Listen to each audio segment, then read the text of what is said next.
Para jamaah sekalian, hafidhani wa hafidhakunallah.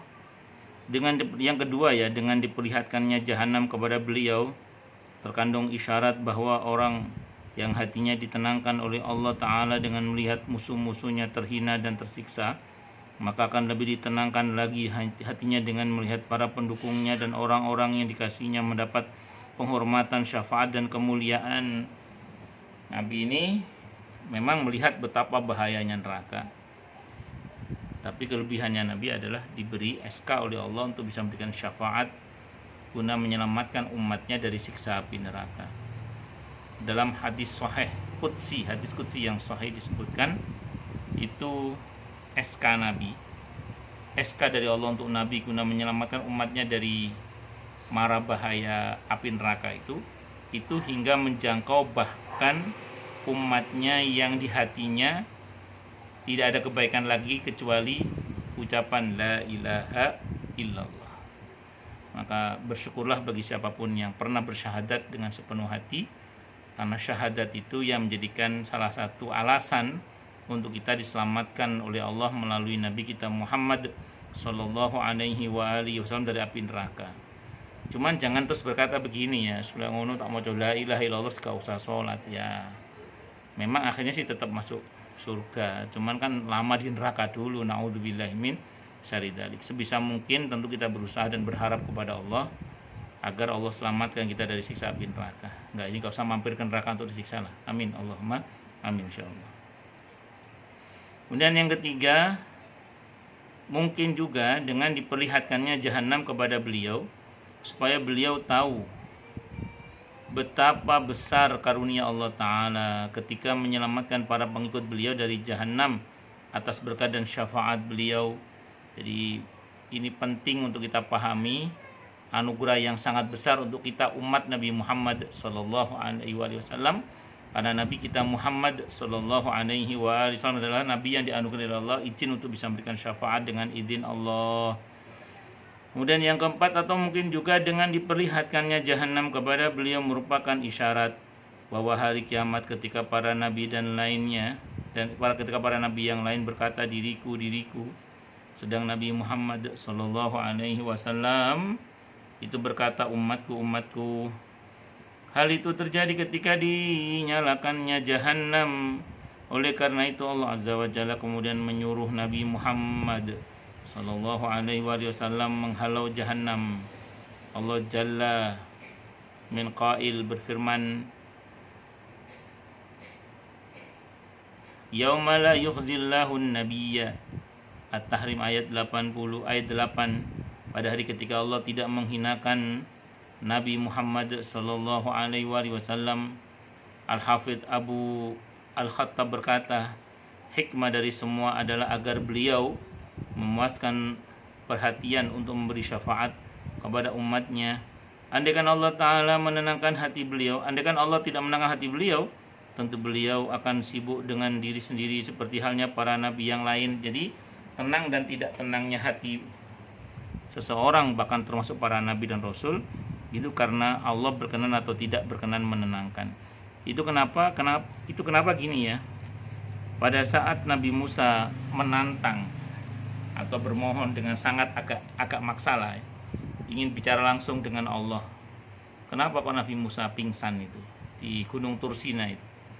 Itu diantara sebabnya kata para ulama karena rasa takut Nabi Musa itu tidak dihilangkan oleh Allah, sehingga beliau ketakutan bergetar tubuhnya sampai pingsan itu. Nah, sementara kenapa Nabi Muhammad Sallallahu Alaihi Wasallam kok begitu lancarnya berdialog langsung kepada Allah, berdialog langsung dengan Allah di Sidratil Muntaha pada saat Mi'raj? Maka jawabannya adalah karena pada saat itu Allah hilangkan rasa takut dan Allah tenangkan diri Nabi kita Muhammad Sallallahu Alaihi Wasallam. Maka dalam kehidupan sehari-hari ini sebenarnya yang paling penting untuk kita adalah bagaimana Allah hadirkan ketenangan untuk kita. Allah hilangkan rasa takut untuk kita. Dan itu bisa kita lakukan asal kita terus memperbaiki iman kita. Sebagaimana Allah tegaskan dalam Al-Quran di surah Al-Fat ayat 4 itu. huwallazi anzala sakinata fi qulubil mu'minina liyazdadu imana ma'a imanihim. Dialah Allah yang telah menurunkan sakinah di dalam hati-hati orang yang beriman itu, agar iman mereka itu terus bertambah-tambah seiring dengan keimanan mereka yang sudah ada sebelumnya. Nah, jadi penting sekali bagi kita untuk merawat dan menjaga iman kita, meningkatkan kualitas iman kita, karena dengan membaiknya iman itulah kemudian Allah akan tenangkan kita. Dan ketenangan dalam ayat itu Allah gunakan kata sakinah. Sakinah itu adalah ketenangan setelah adanya gejolak. Artinya kita sebagai manusia biasa mungkin bergejolak, entah itu rasa takut, rasa sedih, rasa bahagia, rasa marah. Tapi kalau ada sakinah, kita akan menjadi lebih mudah tenangnya dalam hal ini. Itu seperti itu. Terus kemudian sebelum hari kiamat, para nabi yang lain tidak pernah melihat apapun tentang jahanam. Oleh karena itu ketika mereka melihatnya di hari kiamat, mereka terkejut dan lidah mereka keluh untuk berkhutbah dan memberi syafaat karena mengerikannya jahanam, sehingga mereka sibuk memikirkan diri sendiri daripada memikirkan umat mereka.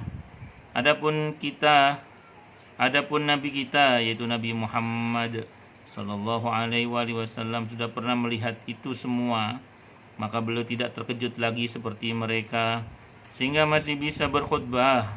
Itulah kedudukan yang terpuji, al-maqam mahmud, yang telah dijanjikan Allah dalam Al-Quran dan diriwayatkan secara sabit dari hadis-hadis yang sahih.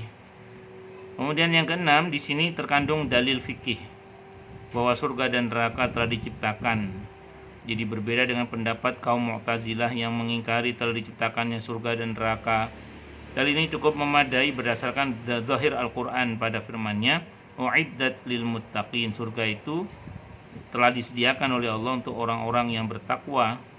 Dan firman-Nya di surah Al-Baqarah ayat 24 itu, neraka disediakan untuk orang-orang yang kafir. Fattaqun nar allati waquduhan nas wal hijarah u'iddat lil kafirin. Kalau sudah disediakan itu berarti sudah diciptakan dan sudah diadakan. Makanya kita wajib iman bahwa surga neraka itu sudah ada. Dan bukan dongeng, karena Nabi sudah pernah melihat fisiknya surga, Nabi juga pernah melihat fisiknya neraka. Bahkan surga Nabi sudah masuk ke dalamnya. Yang ketujuh, mungkin juga Allah Ta'ala memperlihatkan jahanam kepada Nabi kita Muhammad sallallahu alaihi wasallam agar beliau benar-benar tahu betapa hinanya dunia ini jika dibandingkan dengan apa yang Allah perlihatkan. Dengan demikian beliau akan lebih zuhud terhadap dunia dan lebih sabar menghadapi berbagai kesulitan, sehingga hal itu akan lebih mulus mengantarkan beliau ke surga. Ada seorang berkata, betapa indah ujian yang bisa mengantarkan orang yang mengalaminya menuju kebahagiaan, dan sungguh celaka nikmat yang menjerumuskan orang memperolehnya ke liang kebinasaan. Naudzubillahi minasyarri dzalik. Jadi intinya dahsyatnya neraka itu tidak sebanding dengan dahsyatnya penderitaan di dunia. Jadi kalau kita misalnya merasa menderita di dunia, camkan baik-baik. Kalau kita tidak bersabar, di akhirat kita bisa lebih menderita lagi. Tapi kalau penderitaan di dunia ini kita sabari, insya Allah justru akan buat kita selamat bahkan dari penderitaan akhirat itu. Kira-kira begitulah maknanya diantaranya. Kemudian yang kedelapan, dan mungkin juga Allah Ta'ala menghendaki agar kita tidak ada suatu kemuliaan. Allah menghendaki agar tidak ada suatu kemuliaan pun yang diberikan kepada seorang kecuali Nabi Muhammad sallallahu alaihi wasallam diberi pula kemuliaan yang semisalnya. Oleh karena Nabi Idris alaihissalam telah diberi kemuliaan masuk surga sebelum hari kiamat, maka Allah menghendaki hal yang sama untuk Nabi pilihannya, makhluk terbaiknya, kekasihnya, dan orang kepercayaannya untuk menerima wahyunya, yaitu Nabi kita Muhammad sallallahu alaihi wasallam. Maka kemuliaan itu benar-benar diberikan Allah kepadanya sebagai penghormatan, pemuliaan, dan tanda kebesaran. Semua itu disebabkan semua itu disebutkan oleh Al-Hafidh Ibnu Dihyah radhiyallahu an dalam kitab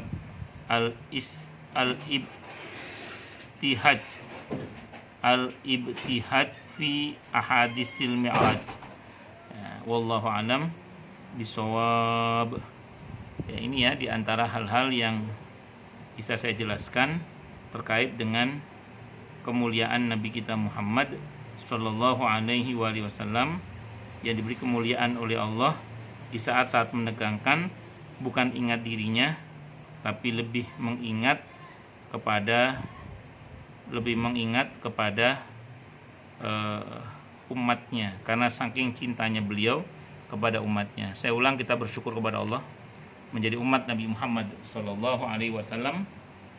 Betapa besar cinta beliau kepada kita, dan semoga kita bisa membalas cinta beliau dengan cinta pula. Dan semoga, saya ulang ya, Allah anugerahi kita rasa cinta dan rindu yang sangat dalam kepada Allah dan kepada Rasulnya Muhammad Sallallahu Alaihi Wasallam, sehingga nanti kita bisa bersama-sama dengan beliau berada di surga. Amin, Allahumma amin, insyaallah. Baik, silahkan yang mau tanya, protes, marah, boleh silahkan. Masalah ini atau masalah yang lain boleh silahkan. Wallahu a'lam bishawab.